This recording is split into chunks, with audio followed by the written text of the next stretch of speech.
तेरी मेरी कहानियों से सभी अपडेट पाने के लिए बेल आइकन दबाएं।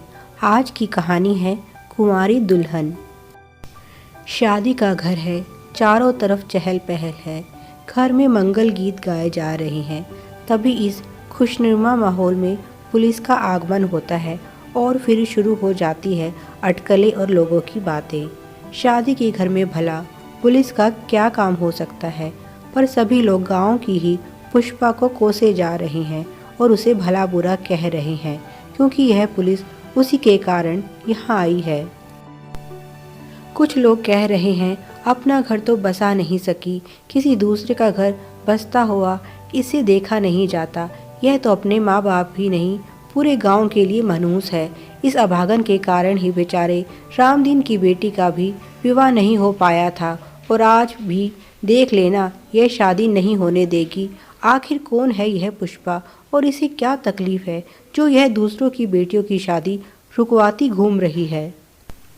पुष्पा इसी गांव की रहने वाली है और गांव के ही सरकारी स्कूल में अध्यापिका है। जिस लड़की की शादी हो रही है वह पुष्पा की छात्रा है और अभी नाबालिग है, और पुष्पा ने कसम खा रखी है कि वह किसी भी नाबालिग बच्ची का विवाह नहीं होने देगी। वह बाल विवाह के सख्त खिलाफ है और इसीलिए आज पुलिस की सहायता से इस शादी को रोकने के लिए आई है। बच्ची की उम्र महज 10 वर्ष है और उसकी शादी गैर कानूनी है। पुष्पा ने उसके माता पिता को भी पहले बहुत समझाने की कोशिश की, पर जब वे नहीं माने तो उसे मजबूरी में पुलिस की सहायता लेनी पड़ी और आखिर में यह शादी रोक दी गई। बच्ची ने राहत की सांस ली और अपने अध्यापिका के पैर छूकर उसका धन्यवाद किया, पर उसके माता पिता पुष्पा को कोसे जा रहे थे और ना जाने क्या क्या अपशब्द उसे कहे जा रहे थे। खुद तो कुंवारी दुल्हन बनकर बैठी है, औरों की बेटियों को भी ब्याहने नहीं देती। पता नहीं कौन सी मनहूस घड़ी में यह पैदा हुई थी, अपने बाप तक को खा गई और अब हम लोगों का जीना हराम कर रखा है। पुष्पा गर्दन झुकाए सब कुछ सुन रही है, पर उसे किसी बात का बुरा नहीं लग रहा, क्योंकि यह अब उसकी नियति है। पुष्पा का भी बाल विवाह हुआ था, वह भी महज 4 साल की उम्र में।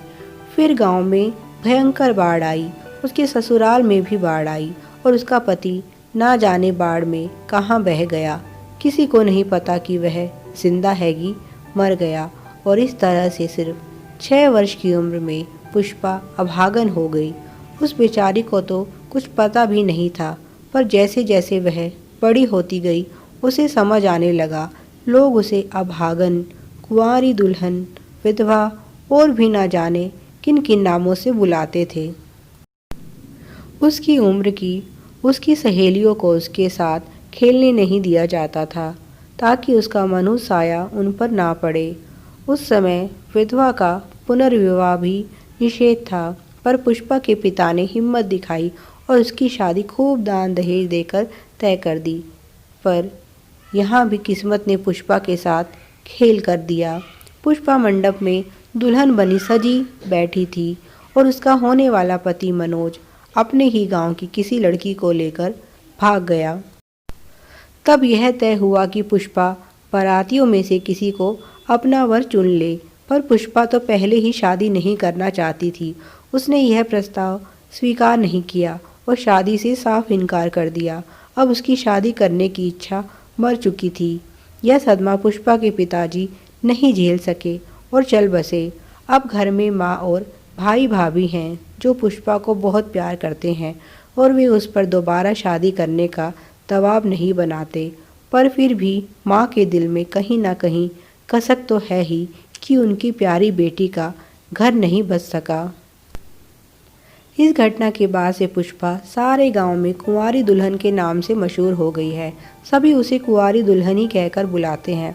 उसका असली नाम तो जैसे लोग भूल ही गए हैं, पर पुष्पा ने भी अपनी ज़िंदगी का लक्ष्य बना लिया है कि जो उसके साथ हुआ वह किसी और बच्ची के साथ नहीं होने देगी, और जहाँ कहीं भी उसे पता चलता है बाल विवाह हो रहा है वह उसे तुरंत रुकवाने पहुँच जाती है।